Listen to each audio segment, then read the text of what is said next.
एक कल्पना थी। हम 2003 से इस आवाज को उठा रहे थे।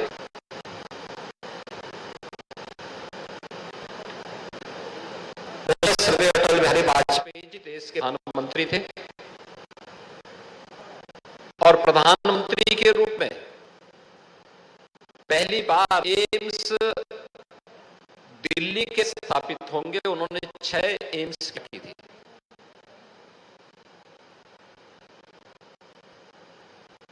लेकिन इसके बाद यह क्रम था और आज मुझे बताते हुए प्रसन्न है कि प्रधानमंत्री मोदी जी के नेतृत्व में उन्होंने पूरे देश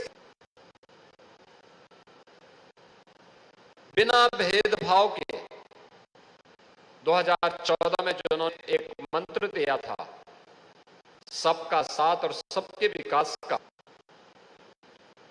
तो सबका और सबके विकास के भाव के साथ में जो बात कही थी, उसका एक खूब स्वास्थ्य सुविधा के रूप में भी हम सबको देखने को मिल रहा है। देश के अंदर 22 नए एम्स के कार्यकाल में ही इन 10 वर्षों में देश के अंदर बने हैं या बन रहे हैं, और उनमें से गोरखपुर एक है। पहला बैच यहां पर इंडिया जा चुका है और उनमें से बहुत सारे ऐसे विद्यार्थी होंगे जो अपनी पीजी की तैयारी करके इस अगले वर्ष वे उसमें भी गए। लेकिन एक अच्छी शुरुआत जो 2016 में प्रारंभ हुई, गोरखपुर में एम्स बने, 2003 गई आवाज, 2016 वह प्रधानमंत्री मोदी जी के द्वारा प्रारंभ हुआ और एम्स अपने इस परिसर में यहां पर मौजूद है। कुछ बुनियादी चीजें हैं जिन चीजों को देखना होगा कि हम हॉस्पिटल की बिल्डिंग तो बना लेते, हॉल की बिल्डिंग बनाने के बाद जब हॉस्पिटल की बिल्डिंग के साथ पेशेंट तो अंदर एडमिट हो जाता है, लेकिन पेता है पर क्रिटिकल केयर से पेशेंट कोई होंगे, इमरजेंसी में कोई होगा, आईसीयू में होगा,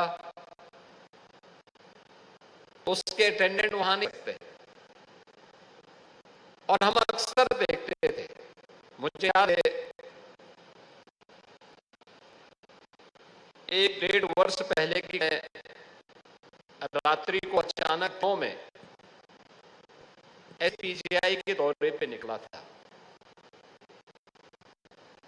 मैंने देखा वहां सड़कों पर लोग लेटे हुए थे,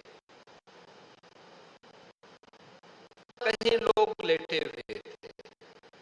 डायरेक्टर एसपीजीआई से पूछा, मैंने कहा ये लोग कौन है, ऐसे क्यों लेटे हुए?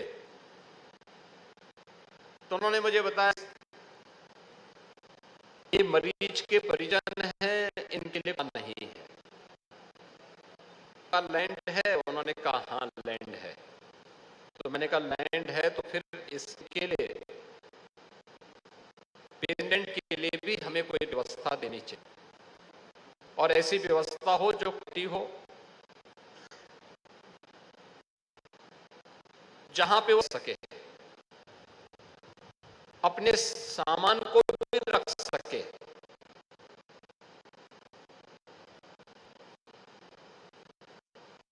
खैर आई गई बात, मैंने उनको ये बात बताई, लेकिन मैं वापस आवास आया। अगले दिन मॉर्निंग में 8 बजे मैंने मुख्यमंत्री आवास पे ही बैठक बुलाई। Chief secretary, adviser Shri Awanish Awasthi ji को बुलाया, मुख्यमंत्री कार्यालय के अधिकारी को बुलाया और उत्तर प्रदेश से जुड़े हुए विभिन्न विभागों को भी CSR का पैसा भी कुछ होता है। तो मैंने उन लोगों से पूछा, आप लोगों के पास कितना कितना पैसा है? तो उनके पास जितना था वो मैंने लखनऊ की कुछ संस्थाओं को, लेकिन मेरे मन में आया कि SCPGI में भी, KCMU में भी, BHE और एम्स भी पेशेंट बड़े केंद्र बनने चाहिए। और ये जिम्मेदारी 19 अवस्थी जी को कि वो इसके लिए आप प्रयास करें। और जहां भी जिससे करनी है, तो भारत सरकार में फिर बात हुई, पेट्रोलियम मिनिस्ट्री में बात हुई, मिनिस्ट्री में बात हुई, और आते हुए प्रसन्नता है कि उस समय पेट्रोलियम में आज के पेट्रोलियम मिनिस्टर श्री हरदीप पुरी जी ने PGI के लिए, RML के लिए रेन बसेरा दिए, और Shri RK Singh ji power minister थे भारत सरकार में, उन्होंने एम्स गोरखपुर के लिए यह CSR से उन्होंने उस समय रेन बसेरा स्वीकृत किया था, जो पेशेंट अटेंडेंट के लिए। दोनों महानुभावों की प्रति हृदय से आभार व्यक्त करता हूं। लेकिन इसकी पैरवी अवस्थी जी करते रहे, और परिणाम है कि आज पर इसके भूमि पूजन कार्यक्रम के साथ भी है। देखते होंगे, अगर आप एक चिकित्सक की पहचान होती है, वह अगर डॉक्टर के मन में संवेदना नहीं है तो वह डॉक्टर कहलाने का अधिकारी है या नहीं है, पर जरूर विचार होना चाहिए। उसकी पहचान ही संवेदना। संवेदना एक गंभीर से गंभीर मरीज की आधी बीमारी सकता है, हाल उसी प्रकार का होना चाहिए। संवेदना के इस केंद्र में अगर मरीज के साथ मान के चलिए कम 3 से 4 दूर से बहुत आया, 2 आएंगे,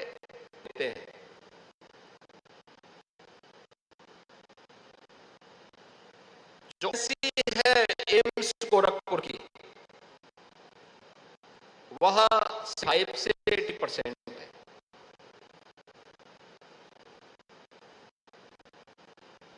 आप याद करिए, कम 1200 ऐसे होंगे इस पूरे कैंपस में, बाहर जहां तहां सिर छुपाने के लिए में, सड़कों के किनारे या फिर किसी जगह पर करके रहने के लिए मजबूर होना पड़े। कितना अमन होता है। भीषण गर्मी के दौरान कोई व्यक्ति में गर्मी में झेलने के लिए मजबूर है। अमानवीय होता है सर्दी में किसी व्यक्ति को बाहर ठिठक के लिए मजबूर कर दिया जाए। कितना मानवीय होता है मूसलाधार बारिश और कड़कती हुई आवाज के साथ मूसलाधार बारिश, आकाश से बिजली कड़क रही हो, उन स्थितियों में बाहर भीगने के लिए उससे मजबूर कर दिया जाए, किसी पेड़ के नीचे खड़े होने के लिए मजबूर कर दिया जाए। अमानवीय स्थिति है। इस स्थितियों की कल्पना करिए, अगर वो आज किसी के साथ है तो कल आपसे गुजरना पड़ सकता है। उन स्थितियों से बचने के लिए आवश्यक है हम पहले ही अपना मानवीय स्वरूप और उन लोगों के बारे में सोचें जो इसकी पीड़ा के साथ या जुड़े हुए हैं, लेकिन उनको एक अतिरिक्त यहाँ पर मिलती है, उन स्थलों पर मिलती है। और ये अक्सर हमारे चिकित्सा संस्थानों की एक कमी के रूप में हम लोग देखते हैं।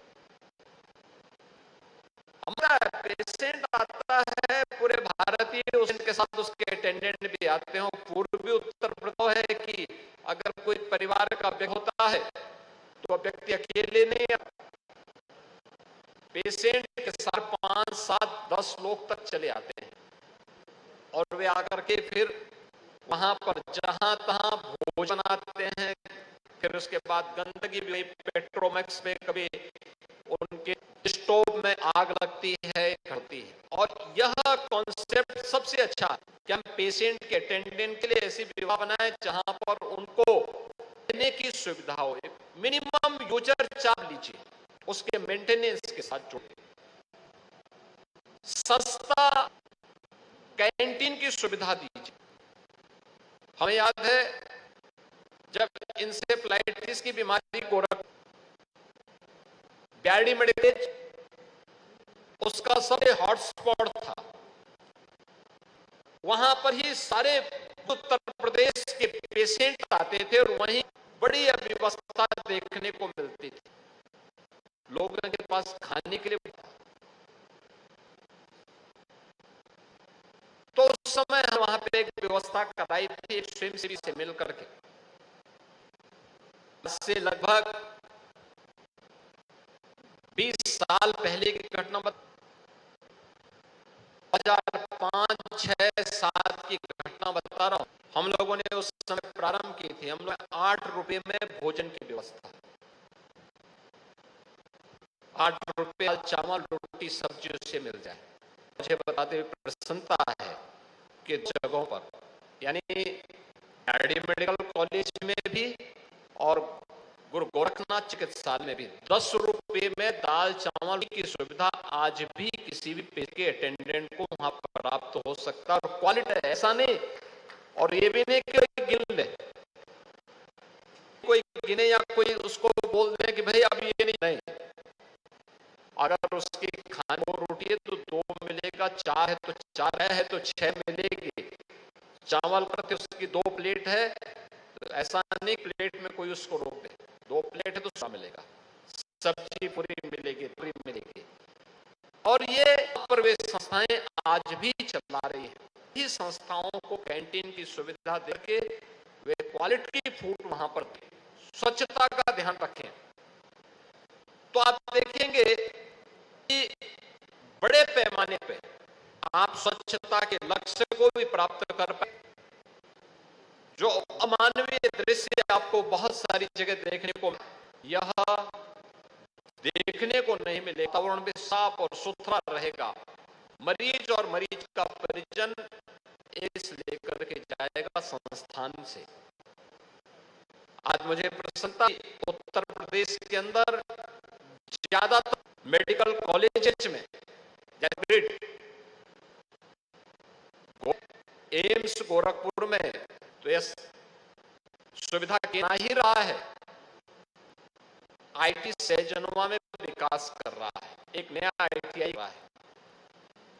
लखनऊ में पीजीआई से टेली कंसल्टेशन की जो हब एंड स्टॉप मॉडल पर होगा, स्वयं उसके उद्घाटन में गया था और मैंने देखा अच्छा केंद्र इसलिए बना कि जहां पे जिन हॉस्पिटल्स में जिन मेडिकल मॉडल अडॉप्ट किया था